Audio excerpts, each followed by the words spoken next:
की जय। पार्वती जी ने जब सप्तर्षियों को जवाब दिया कि यदि तुम पहले मिलते तो हम तुम्हारी बात जरूर सुनते और सिर पर धारण करते, लेकिन अब तो हमने अपना जो जन्म है वह शंकर जी के लिए हार दिया है और हमारी कई जन्मों से बस यही हट है कि कई जन्मों तक हम जन्म जन्म तक हम शंकर जी को ही वर के रूप में चुनेंगे और अपने गुरु का उपदेश नहीं छोड़ेंगे। और मैं आपसे कहती हूँ कि अब आपको शादी की यदि बात ही करनी है तो इस संसार में वर और कन्या बहुत हैं, आप उनकी बात कीजिए और हमें माफ कीजिए। इस प्रकार पार्वती जी का प्रेम देख करके सप्तऋषि कहते हैं कि तुम माया भगवान शिव सकल जगत पितुमात, नाय चरण सिर मुनि चले पुनि पुनि हर्षत गात। ऐसा कहकर के सप्तऋषि कि तुम स्वयं माया हो और भगवान और शंकर जी स्वयं शिव भगवान हैं और तुम दोनों ही जगत के पिता और माता हो। और ऐसा कहते हुए और प्रसन्न मन से रोमांचित होकर के सप्तऋषि चल दिए। जाय मुनिन हिमवंतु पठाए, कर विनती गिर जहीं ग्रह ल्याए। सप्तऋषियों ने जाकर के हिमवान को भेजा कि जाओ और पार्वती जी को बुला करके लाओ। उनकी तपस्या पूर्ण हुई, उनकी तपस्या का जो फल था वह प्राप्त हो चुका है, शंकर जी उन्हें मिल चुके हैं, उनकी तपस्या पूरी है, शंकर जी ने उन्हें स्वीकार कर लिया है। इसलिए कर विनती गिर जहीं ग्रह ले आए, और वे पार्वती जी से विनती करके कि तुम्हारी तपस्या पूर्ण हुई और घर को ले आए। बहुर सप्तऋषि शिव पहीं आए, कथा उमा की सकल सुनाए। इसके बाद सप्तऋषि शंकर जी के पास आए और जैसी जैसी बात पार्वती जी से हुई थी सप्तऋषियों की, वह पूरी की पूरी कथा जैसी की तैसी कथा सप्तऋषियों ने शंकर जी को सुनाई कि पार्वती जी का जो प्रेम है वह आपके प्रति अनन्य है, वह किसी प्रकार से डिग नहीं सकता है। हमने उनकी परीक्षा लेकर के देख ली है और वह परीक्षा में पास है। एक बात मन में यहाँ ये आ सकत के शंकर जी जैसे भगवान ने पार्वती जी की तपस्या की जो परीक्षा है वो लई का है, ऐसी का आवश्यकता है। स्वयं जानकार हैं, सब मालूम है कि सती जी को अवतार हैं, फिर भी परीक्षा लेने को मतलब का है। यहाँ एक बात और है, यदि अपन भौतिक रूप से देखें कि व्यक्ति के जो कर्म हैं वे सामने आते ही हैं, तो यहाँ जो है कि जब सती के जन्म के रूप में रामचंद्र जी की परीक्षा लेवे जा रही थी और शंकर जी ने रोका मत लो परीक्षा, वे तो स्वयं भगवान हैं, लेकिन भरोसा नहीं हुआ सती जी को, तो उन्होंने परीक्षा लाई उनकी।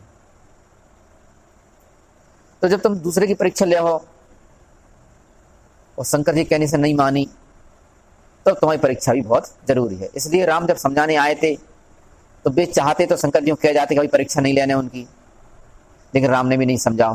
कारण क्या है, ठीक है तुमने हमारी परीक्षा ली तो तुम्हारी परीक्षा भी जरूरी है।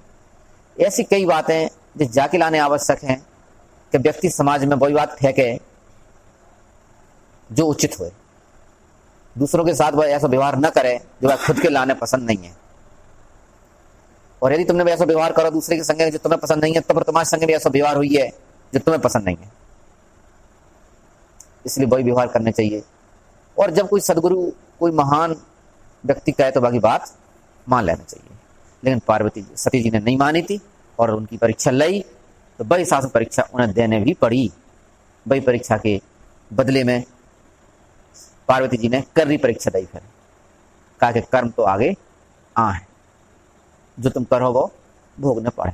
जो बात समझावे के लाने, वो तो पार्वती शंकर जी को पता है ही कि परीक्षा की कोई आवश्यकता नहीं, लेकिन फिर भी जनता को समझाने के लाने जो बात जरूरी थी, इसलिए यहाँ पार्वती जी की परीक्षा ली गई। कई लोग बहुत सी शंका करते काय लगी परीक्षा भी, तो स्वयं भगवान आते।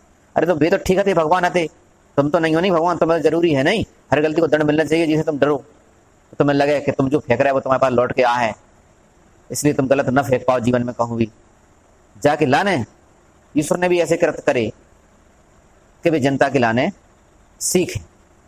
इसलिए उन्होंने परीक्षा लाई और रामचंद्र जी ने भी मना नहीं करी बात के लाने। लेकिन अब परीक्षा पूरी हुई और पार्वती जी को उनके पिता घर लेकर के आए। उसके बाद शंकर जी सप्तऋषि जो है शंकर जी के पास गए और पार्वती की जो प्रेम की कथा थी शंकर जी के प्रति वह सब सुनाई। और भय मगन शिव सुनत स्नेहा हरस सप्तऋषि गबने गेहा।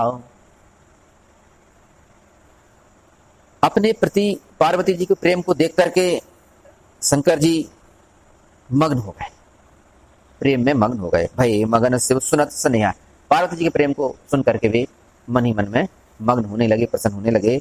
और ऐसा देख करके सप्तऋषि फिर अपने अपने आश्रम को चले गए, अपने अपने घर को चले गए। घर यानी ब्रह्मलोक।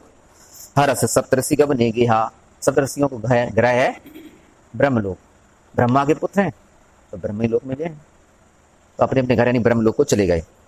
मनु थिर कर तब शंभु सुजाना लगे करन रघुनायक ध्याना। लेकिन फिर मन को स्थिर किया, क्योंकि सांसारिक क्रियाकलाप में शंकर जी को मन जो है थोड़ा सा विचलित हुआ, तो उन्होंने अपने मन को फिर स्थिर किया। तो मन थिर कर तब शंभु सुजाना, सुजाना माने समझदार व्यक्ति। सुजाना कहने का अर्थ क्या है यहाँ? तो सीताजी सुजाना, शंभु को सुजाना कहीं का है? देखो मन तो संसार में रहे व्यक्ति को तो विचलित तो हुई है, प्रेम देख के विचलित हुई है, घृणा देख के विचलित हुई है, शुभ देख के विचलित हुई है, अशुभ देख के विचलित हुई है, मन विचलित हुई है। लेकिन जो सुजाना है, जो जानकार हैं, जो समझदार हैं, वे विचलन थोड़ी देर तक ही रहने देते अपनों, और तुरंत ही अपने मन को फिर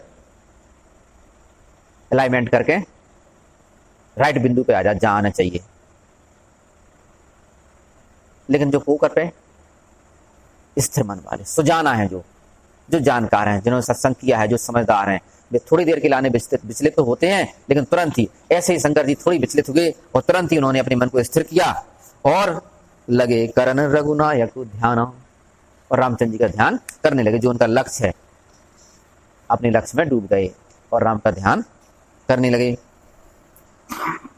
अब यहां से सीन बदल रहा है कि तारक असुर भयो तेहि काला भुज प्रताप बल तेज विशाला। उसी समय शंकर जी ऐसे ध्यान में डूब गए, उसी समय तारकासुर नाम का जो राक्षस था वह उसी समय पर हुआ, और उसका जो भुजाओं की ताकत थी, उसका जो प्रताप था, उसका जो तेज था, वह बहुत अधिक था और संसार उससे डरा हुआ था। तारकासुर नामक राक्षस से उसी समय तारकासुर नामक राक्षस भी पैदा हुआ। तो तेहि सब लोकपति जीते और भय देव सुख संपत्ति रीते। तेहि सब लोकपति, जितने भी लोग थे सभी लोगों को तारकासुर ने जीत लिया, और लोकपति जितने भी लोगों के मालिक थे, सभी लोगों के मालिक, सभी दिशाओं के मालिकों को तारकासुर ने हरा दिया और उनका स्वामी वह बन गया। और भय देव सुख संपत्ति रीते, और सभी देवता, जब सभी लोग जीत ले तो देवलोक तो जीते ही हुई है। तो भय देव सुख संपत्ति रीते, सभी देवता सुख और संपत्ति से वंचित हो गए। अब यहाँ एक बात दिमाग में आती है कि देवता जैसे जिन्हें अमरता को वरदान है, जो अमर हैं, वे भी सुख संपत्ति से रीते, अर्थात सुख संपत्ति उनकी छीन कैसे सकत। सुख संपत्ति होना सुख की निशानी नहीं है, अमर होना भी सुख की निशानी नहीं है। ऐसे समझ लो नहीं कि देवता अमर हैं, सुख संपत्ति पर्याप्त है उनके पास, धन दौलत है, लेकिन फिर भी आनंद में तो नहीं है, सुख में तो नहीं है, ताकि तारकासुर ने उनकी संपत्ति छुड़ा ली, उनको राज छुड़ा लो। ऐसा का है, ऐसा जा सके जब जो व्यक्ति को मिलो है, जो संपत्ति बाकी पास है, जो सुख सुविधाएं बाकी पास हैं, वे सुख सुविधाएं यदि वो अपनी समझे, माँ बाप भी यदि सुखी है तुम्हारे कारण, तो तुम सोच रहे हमारे कारण सुखी है, यदि तुम सोच रहे हम जो कमा के दे रहे हैं भाई कारण माँ बाप सुखी हैं, हमारी बदौलत माँ बाप सुखी हैं, तो तुम अपने ऊपर ले रहे नहीं, माँ बाप अपने भाग से सुखी है। हाँ, तुम निमित्त मात्र हो, नहीं है कि तुम कुछ नहीं हो, और तुमने यदि अपने आप कुछ समझी तो फिर तुम अहंकार जिंदा हुई, और अहंकार ही व्यक्ति के दुख को कारण है। यहाँ देवता लोगों की दिक्कत क्या है? देवता लोगों की दिक्कत जो है कि संसार के लाना देव तो हैं, इसलिए तो उनको नाम देवता है। देव है, पवन देव हवा दे रहा है, अग्नि देव अग्नि दे रहा है, वरुण देव पानी दे रहा है, दे तो रहे, देवता तो दे हैं, लेकिन देने के साथ साथ उनके अंदर एक अहम भाव भी है कि हम पालन पोषण कर रहे हैं, जबकि पालन पोषण करता तो कोई और है। जो निमित्त मात्र निमित्त हैं, ये सारे देवता निमित्त हैं। जैसे अर्जुन निमित्त मात्र, तो जब भगवान कृष्ण कह रहा है भाई तुम मार रहे हो तो मारो, नहीं इन्हें तो ये तो मरे ही हैं सब, तुम निमित्त हो रहे हो तो हो जाओ, नहीं तो जे मरे तो हैं ही। ऐसे निमित्त मात्र तो हैं देवता, लेकिन देवता के संग गलती क्या होता है कि वे अपने आप को मालिक समझ बैठा। इसलिए तो वे जब जो है भगवान कृष्ण ने पूजा बंद करवाई इंद्र की, तो क्या करवाई, यही बात के ध्यान के लाने कि तो अपने आप को मालिक मत समझो, तुम निमित्त मात्र हो। तो इंद्र अपने आप को मालिक समझने लगे थे, तो मालिक समझो तो अहंकार पैदा हुई है, और अहंकार ही व्यक्ति के दुख की निशानी है, अहंकार ही दुख की जड़ है। और वही अहंकार के कारण उनको राज भी छिनो राजाओं सारे देवताओं को। तो ते ही सब लोकपति जीते, सभी लोकपतियों को जीत लिया, और भय देव सुख संपत्ति रीते, और देवता भी सुख संपत्ति से विहीन हो गए, उनकी सुख और संपत्ति भी तारकासुर नामक राक्षस ने छीन ली। अजर अमर सुजीत न जाई, हारे सुर कर विविध लड़ाई।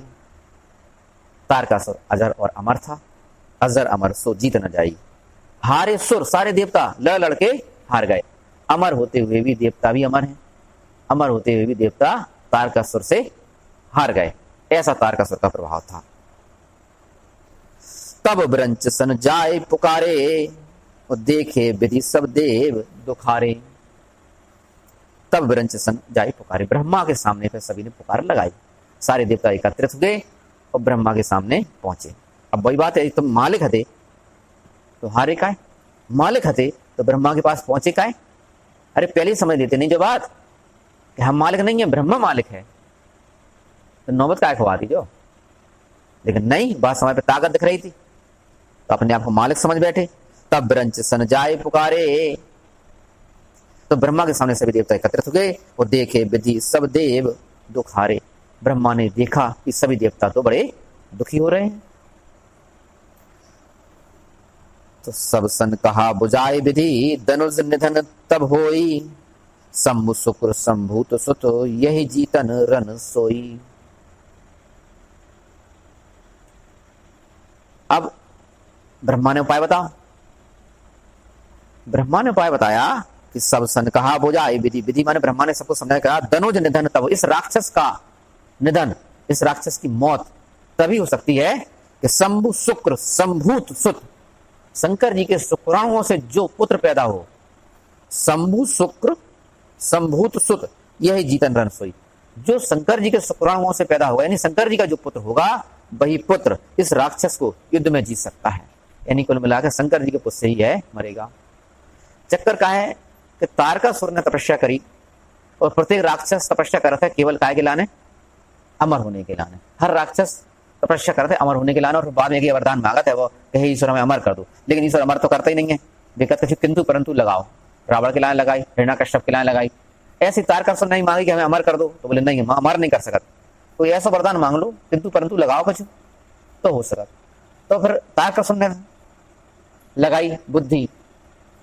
बस समय की बात है जब सती जी ने आत्मदाह कर लो, तो शंकर जी अकेले थे, तपस्या में डूबे थे, को कहा सुन नहीं रहे थे, तो भाई तपस्या में डूबे, तो उन्हें शंकर जी तो भाई तपस्या में पत्नी इनकी खत्म हो चुकी है।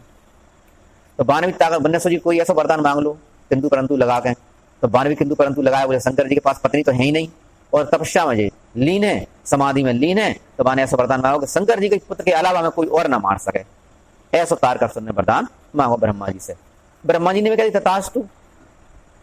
अब बात यहाँ हो गई कि अब शंकर जी की तो शादी नहीं है, तो मारे को इसलिए वो अपने आप अमर समझने लगो। अब सब देवता सब इकट्ठे हो गए ब्रह्मा जी के पास, तो ब्रह्मा जी को तो मालूम है हमें ऐसा वरदान पहले दे बैठे, तो उन्होंने कहा भाई जब तक शंकर जी का पुत्र पैदा नहीं होगा तब तक इसको कोई नहीं मार पाएगा। बोलो रामचंद्र भगवान की जय, बोलो हनुमान जी महाराज की जय।